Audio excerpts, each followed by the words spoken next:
Bharatiya Janata party అనుకున్నదొకటి, జరిగింది మరొకటి.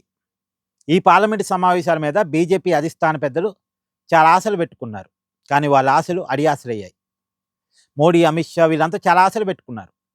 ఈ పార్లమెంటు సమావేశాల్లో డీలిమిటేషన్‌కి సంబంధించిన రాజ్యాంగ సవరణ బిల్లుని ఆమోదింపజేసుకొని, మహిళా బిల్లును కూడా ఇక అమల్లోకి తీసుకొస్తున్నట్టుగా ప్రకటించాలి అనుకున్నారు.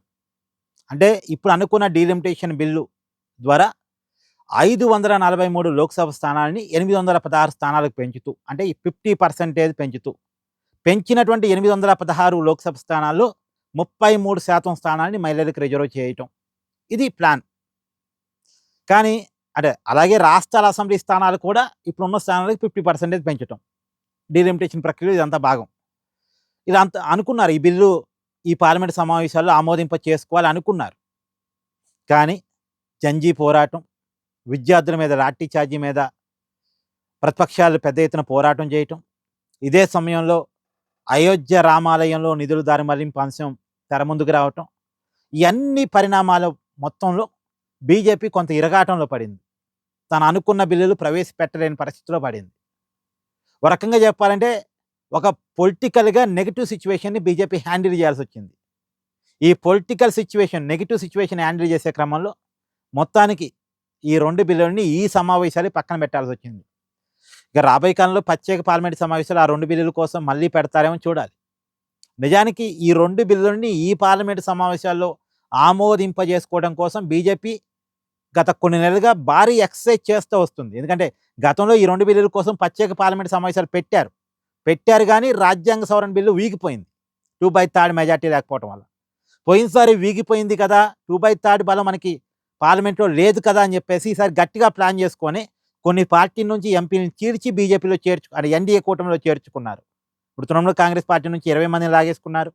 ఉద్ధవ్ శివసేన పార్టీ నుంచి 6గురిని లాగేసుకున్నారు. కొంత డీఎంకేతో కూడా ఇండైరెక్ట్‌గా మాట్లాడి పెట్టుకున్నారు. సమాజ్వాదీ పార్టీ నుంచి కూడా కొంతమంది లాగుదామని ప్రయత్నం జరిగింది. బట్ ఆరోపే అయోధ్య రామాలయంలో నిధుల దారి మళ్లింపు ఇష్యూ బయటకు వచ్చింది. దానివల్ల అది ఆగిపోయింది. తర్వాత జంజీ పోరాటం, నీట్ పేపర్ లీక్ మీద. సో పొలిటికల్‌గా బీజేపీ కష్టాల్లో పడింది. అందులో బీహార్‌లో బాంకీపూర్, బీజేపీ కంచుకోటలో బీజేపీ పరాజయం అనేది కూడా బీజేపీకి పెద్ద ఒక నెగెటివ్ సిచ్యువేషన్. సో ఎప్పుడూ లేని ఒక పొలిటికల్ నెగెటివ్ సిచ్యువేషన్ ప్రస్తుతం బీజేపీ ఫేస్ చేస్తూ ఉంది. చాలా కాలం తర్వాత బీజేపీ ఈ నెగెటివ్ సిచ్యువేషన్‌ని హ్యాండిల్ చేయాల్సి వచ్చింది. కాబట్టి ఈ పార్లమెంట్ సమావేశంలో అనుకున్న డీలిమిటేషన్ బిల్లుని చేసుకోకుండానే మొత్తాన్ని ముగించేశారు. సో బీజేపీ పెద్దలు చాలా ఆశలు పెట్టుకున్నారు.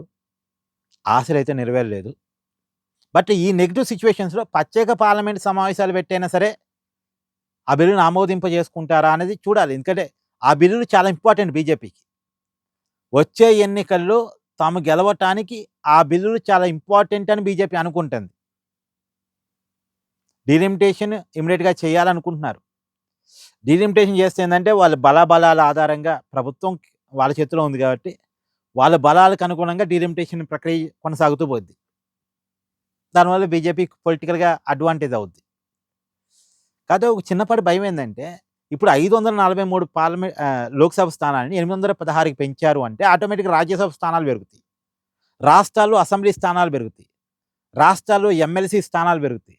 ఇంతమంది ప్రజాప్రతినిధులైతే దాన్ని జంజీ ఎలా రిసీవ్ చేసుకుంటారు? ఎందుకంటే ఎమ్మెల్యేలు, ఎంపీలు పెరుగుతున్నారు అంటే వాళ్ళ జీతభత్యాలు కూడా పెరిగినట్టేగా, వాళ్ళ సెక్యూరిటీ ఖర్చు కూడా పెరిగినట్టేగా, వాళ్ళ మీద పెట్టే ఖర్చు కూడా పెరిగినట్టేగా. దీన్ని జంజీ వ్యతిరేకిస్తారేమో అని ఒక భయం కూడా ఉంది. ఇంత ఖర్చు దేశం వీళ్ళకి పెట్టడం అవసరమా అనేది అది కూడా వస్తుందేమో అనేది ఉంది. సో నానా రకాల ఇబ్బందులు అయితే ఉన్నాయి బీజేపీకి. మరి ఈ 2 బిల్లుల విషయంలో బీజేపీ ఎలా వ్యవహరిస్తుందని చూడాలి.